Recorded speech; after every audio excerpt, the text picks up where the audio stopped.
Elle a abattu 309 personnes et pourtant elle a dîné à la Maison Blanche.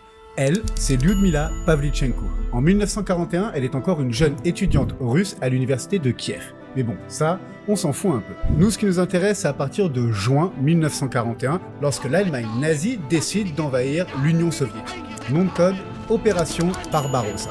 Lyudmila n'a alors qu'une seule idée en tête, défoncer du nazi par paquet de 10.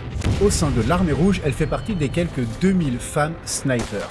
Et par manque de moyens, ces tireuses d'élite vont devoir se partager un fusil pour 2.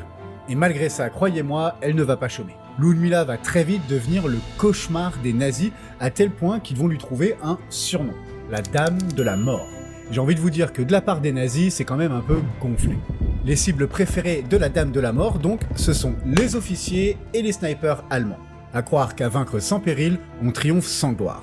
Et son palmarès, il est terrifiant. 309 ennemis éliminés jusqu'en juin 1942 lorsqu'elle se fait blesser par un tir de mortier ennemi. Devenue une véritable icône pour les soviétiques, Staline va l'envoyer faire une tournée aux États-Unis. Et c'est à cette occasion qu'elle va devenir la première soviétique à être reçue à la Maison Blanche.